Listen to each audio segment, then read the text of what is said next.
ആദം ആ ക്യാമറ ഉപയോഗിച്ച് തന്റെ വീടിന്റെ പല ഭാഗങ്ങളും ഫോട്ടോ എടുത്തു.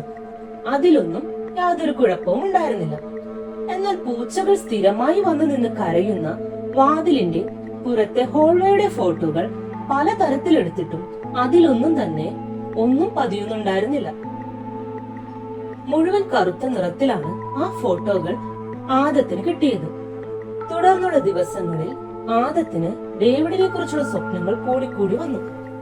ഇപ്പോഴുള്ള സ്വപ്നങ്ങളിൽ ഡേവിഡ് ആകെ ക്ഷീണിച്ചിരിക്കുന്ന പോലെയാണ് ആദത്തിന് തോന്നുന്നത്.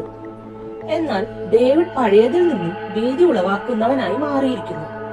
ഈ സംഭവങ്ങളെല്ലാം ആദം ദിവസേന ട്വിറ്ററിലൂടെ പങ്കുവച്ചു. ആളുകൾ ആദം പറയുന്നത് വിശ്വസിക്കാൻ തുടങ്ങി.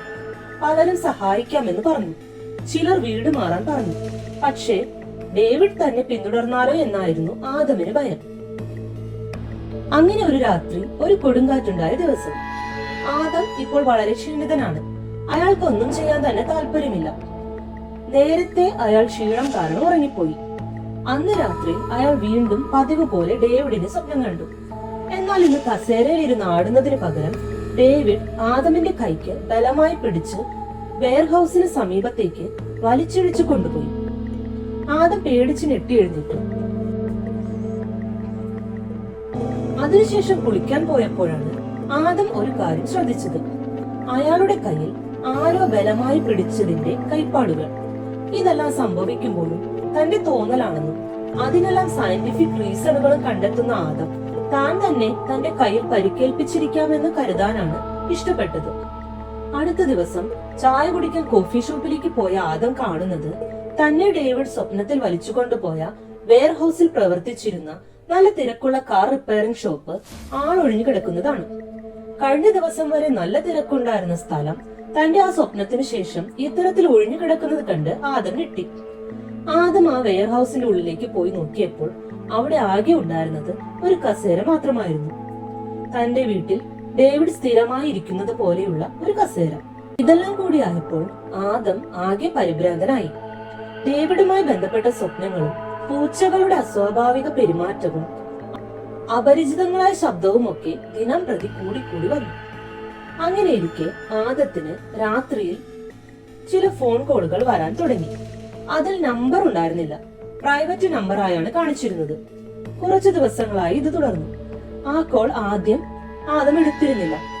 ഏതെങ്കിലും ടെലിമാർക്കറ്റിംഗുകാരായിരിക്കുമെന്നും ഒരിക്കൽ ഫോൺ എടുത്താൽ അവർ നിർത്തിപ്പൊക്കോളുമെന്നും കരുതി ഒരു ദിവസം ആദം ആ കോൾ അറ്റൻഡ് ചെയ്തു. എന്നാൽ കോൾ എടുത്തപ്പോൾ തികഞ്ഞ നിശബ്ദതയായിരുന്നു. പിന്നീട് ഒരു പതിഞ്ഞ ശ്വാസം ഫോണിന്റെ മറുതലക്കിൽ നിന്നും ആദം കേട്ടു. അത് വളരെ പേടിപ്പിക്കുന്നതായിരുന്നു. ഫോൺ കട്ട് ചെയ്യാൻ പോയപ്പോൾ അങ്ങേ തലക്കൽ നിന്ന് വളരെ പതിഞ്ഞ ഒരു ഹലോയാണ് കേട്ടത്. ആ ഹലോയും വളരെ പേടിപ്പിക്കുന്ന തരത്തിലാണ് ആദം കേട്ടത്. അതോടെ ആദം ആ ഫോൺ കട്ട് ചെയ്തു.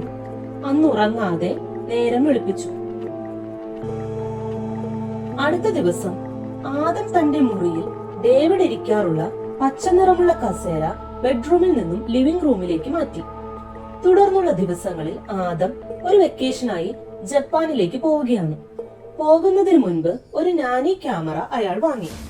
കുട്ടികളുള്ള വീട്ടിൽ അവരെ നിരീക്ഷിക്കാൻ അത്തരം ക്യാമറകൾ വെക്കാറുണ്ട്. എന്തെങ്കിലും അനക്കമുണ്ടാകുമ്പോൾ ക്യാമറയിൽ നിന്നും ഒരു ആപ്പിലൂടെ ഫോണിലേക്ക് മെസ്സേജ് വരും. താൻ ജപ്പാനിലേക്ക് പോകുമ്പോൾ തന്റെ പൂച്ചകളെ നിരീക്ഷിക്കാനായാണ് ആദം ആ ക്യാമറ വാങ്ങിയത്. ആ ക്യാമറ വാങ്ങിയ ആദം ജപ്പാനിലേക്ക് പോകുന്നതിന് മുൻപേ തന്നെ അത് ഇൻസ്റ്റാൾ ചെയ്തു. ആ ക്യാമറയിൽ പതിന കാര്യങ്ങൾ അയാൾ ചെക്ക് ചെയ്തു. ആദ്യത്തെ 2 തവണയും അയാൾക്കൊന്നും തന്നെ ആ വീഡിയോ റെക്കോർഡിംഗിൽ പ്രശ്നമുള്ളതായി തോന്നിയില്ല. എന്നാൽ മൂന്നാമത് വീണ്ടും ഒന്നുകൂടി നോക്കിയപ്പോൾ അയാൾ ചില അബ്നോർമലായ കാര്യങ്ങൾ ആ വീഡിയോയിൽ കണ്ടു. അയാളുടെ പച്ച കസേര തനിയെ ആടുന്നത് അയാൾ കണ്ടു. പൂട്ടിയിട്ടിരിക്കുന്ന മുറിയിൽ കാറ്റോ ഒന്നും കടന്നു വരാതിരുന്നിട്ടും ആ കസേര ആടുന്നത് അയാളെ ഞെട്ടിച്ചു. പിന്നീട് കണ്ടത് ആദം തന്റെ മുറിയിൽ തൂക്കിയിട്ടിരുന്ന ഒരു ആമയുടെ തോട് വെറുതെ താഴേക്ക് വീഴുന്നതാണ്. അന്ന് തന്നെ ആദം ആ പച്ചക്കസേര തന്റെ വീട്ടിൽ നിന്നും ഒഴിവാക്കി. വീണ്ടും തുടർന്നുള്ള ദിവസങ്ങളിൽ അയാൾ ആ വീഡിയോ റെക്കോർഡിങ്ങുകൾ പരിശോധിച്ചു. ഒന്നിൽ അയാളുടെ പൂച്ച എന്തിന്റെയോ മുകളിൽ കൂടെ ചാടുന്നത് ആദ്യം ശ്രദ്ധിച്ചു. ആ പച്ചക്കസേര ഇട്ടിരുന്ന സ്ഥലത്താണ് പൂച്ച എന്തോ തടസ്സത്തിന് മുകളിലൂടെ ചാടുന്നത് പോലെ ചാടിയത്. എന്നാൽ അവിടെ യാതൊന്നും തന്നെ ഉണ്ടായിരുന്നില്ല. അടുത്ത ദിവസം കണ്ടത് പൂച്ച ആരുടെയോ മേത്ത് കൈവച്ച് നിൽക്കുന്നത് പോലെ രണ്ട് കാലിൽ നിൽക്കുന്നതാണ്. ഇതിനൊന്നും ഒരു ഉത്തരം കണ്ടുപിടിക്കാനാകാതെ ആദം വിഷമിച്ചു.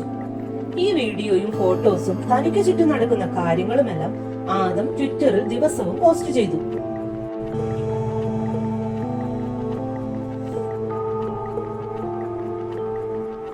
തുടർന്നുള്ള ദിവസം ആദം കണ്ട സ്വപ്നം വളരെ ഭയപ്പെടുത്തുന്നതായിരുന്നു. അയാൾ കിടക്കുന്നതിന്റെ അരികിലായി ശരീരത്തിൽ നിന്നും വേർപെട്ട ഒരു തല. ആ തല ഡേവിഡിന്റേതായിരുന്നു. രക്തമൊലിപ്പിച്ചു കിടക്കുന്ന ആ തല ആദത്തെ നോക്കി വല്ലാതെ ചിരിച്ചു.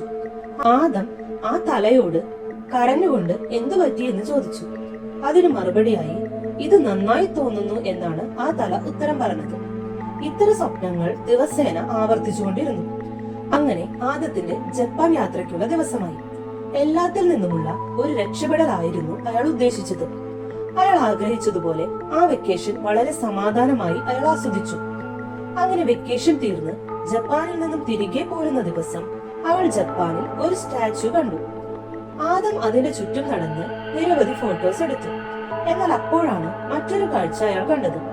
ഡേവിഡിന്റെ തല പോലെ ആ പ്രതിമയിലും ഒരു കുട്ടിയുടെ തല. അയാളുടെ വെക്കേഷന്റെ സന്തോഷം തന്നെ ഇല്ലാതാക്കുന്നതായിരുന്നു ആ ദിവസം അയാൾ കണ്ട ആ അപ്രതീക്ഷിത പ്രതിമ.